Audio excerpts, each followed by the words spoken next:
Where there is a great power, there is a great responsibility. Mr. Kochouseph Chittilappilly is the man who takes the responsibility in serious. He fell in love with the wonders of electricity at a very young age. That enthusiasm became a great innovation. A leader with a strong moral system inspired thousands. Love for fellow human beings, passion towards his work, and a sense of commitment to protect the environment. These are just a few of the qualities that describe Kochouseph Chittilappilly. Very few people choose to correct themselves, and those who do so, they are bound to be successful in life. We are introducing a very successful businessman, Mr. Kochouseph Chittilappilly, with enlightened interest. He is a philanthropist, environmentalist, and above all, a good human being. He was born and brought up in a traditional Christian family in Parapur, suburb of Thrissur, in South Indian state Kerala in 1950. He did his masters in physics from Christ College, Irunalakuda. He started V-Guard industry in 1977 when our country was facing severe voltage fluctuations, which considerably reduced the life of electrical appliances. It was the need of hour, and the rest is history. V-Guard corporate office building is constructed keeping the principles of green building in mind. The variety of plants grown in each floor of the building acts like an outer cover, enabling cooling the interiors. Wonderla Holidays Limited is a leading amusement park designing and operating in India. The first amusement park, Wonderla Kochi, was set up in 2000. Wonderla amusement parks are located in Kochi, Bangalore and Hyderabad. As far as giving back to the society is concerned, that is philanthropic activities, he is a businessman who has donated one of his kidneys to an unknown person without expecting anything in return, but kick-starting the kidney donation chain which very few dare to think. At the time when the most people and firms tried to evade tax, Mr. Kochouseph Chittilappilly was honoured by the Government of India with the Rashtriya Samman Award, constituted for the highest taxpayer in India. Sir, you were born and brought up in a very traditional Christian family. What has shaped you into a very successful businessman as well as a philanthropist? In fact, when I was studying in school as well as in college, I never expected that I will become an entrepreneur. My ambition was to become a scientist, either in BARC, ISRO or similar. But the job which I got was only a supervisory post in a small company in Trivandrum. And I worked there for 3 years. But after 3 years, I couldn't get a better job than that. And the company was not doing well. So my future became a question mark. So finally I decided to resign and start my own. That was the beginning. We have a common doubt about business ethics and sustainability.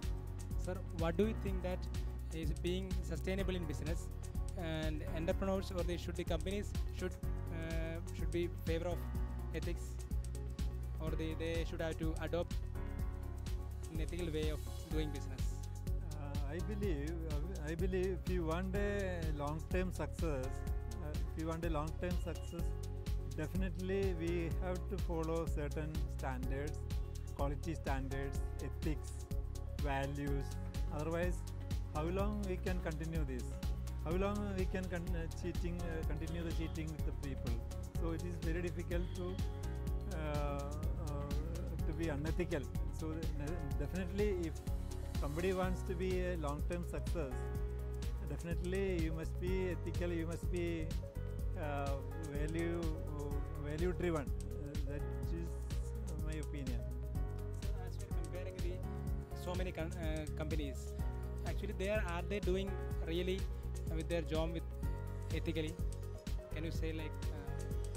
No. Actually, I can say there are companies. Yeah. There are companies who are doing very ethical standards. They are doing very professional manner. But at the same time, there are companies. Some of them are doing some unethical way of handling the business. And I am not a party to comment on it. But I am again stressing you: if you want a long-term success, we must be quality conscious, we must be following some ethical standards. That is my belief. Sir, it is better to start a business in Kerala because especially some lot of issues are going on here like labor problems and NGO activities. Is it better to start business here, sir? Kerala, any state or any country, there are plus and minus. There are some plus points for Kerala. At the same time, there are some minus points. When we talk about minus points, of course, the labor situation is not that good. The political will regarding inviting entrepreneurs may not be that good. But at the same time, with the same facility, there are so many other entrepreneurs who have come up in their life within Kerala. So we can't blame the situation, we can't blame the state. I used to say, definitely there will be challenges, there will be problems, but it is the entrepreneur's job to solve it. Otherwise, simply finding fault, simply complaining will not take you anywhere. So simply criticizing or complaining the state, the situation, political leadership, again labor situation, I used to say, forget about that and you fight it, finally you can win. As you said, fight something. Actually, everybody know that we are a successful person in business, in certain decision and always. But actually, as in a personally, and while we are talking to you also, you are so close to with us, and we are a feeling good human being also. So, sir, how can you handle these two sides of your life? Yes, in this sense of taking stern decisions, as in the sense of in family matter and personally, you are so cool and friendly with us. In fact, whether you are an entrepreneur, whether you are a professional or an engineer or a manager, we have to be polite with people. Otherwise, who will obey you? Who will recognize you? Who will consider you? So naturally, if you want recognition, definitely you must be polite to people. You must follow certain standards. But at the same time, we must be bold. We must be courageous. If you find some fault, you have to say no. You have to say no.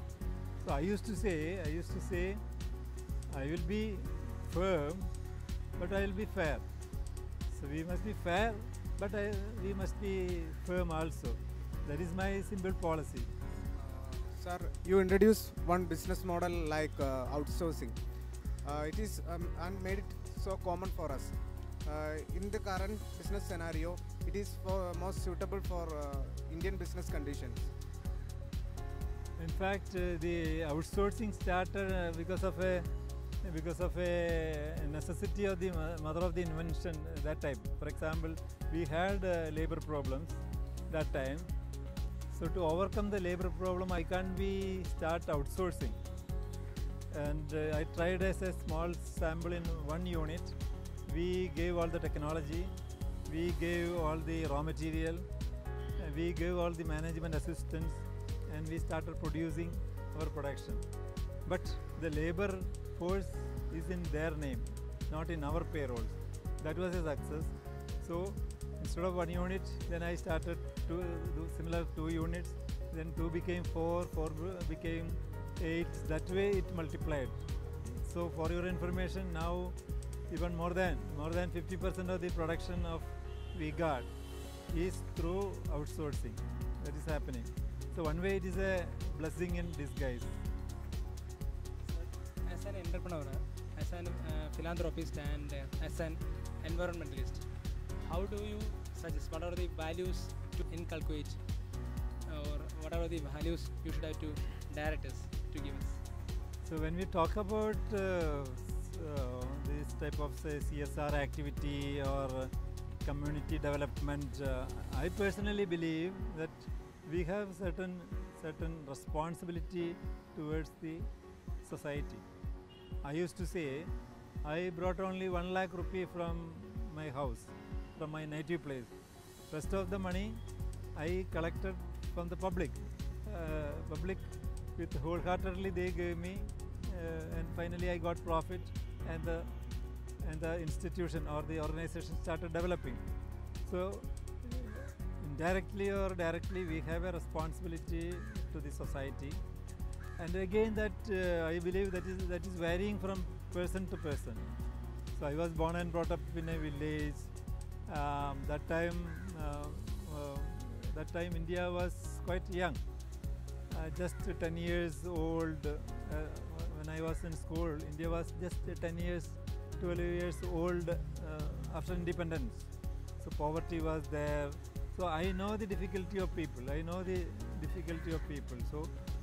So naturally, I know we have to support society.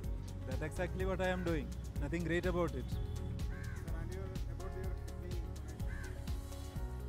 donation? Okay, you were mentioning about I donated one of my kidneys to a truck driver, but I used to say I want to communicate a message to public, in the sense when I consult with the doctors they are saying if you are healthy, nothing wrong in donating one of your kidneys, but at the same time people are scared in donation. Even close relatives are scared to donate to their close relatives if there is a problem.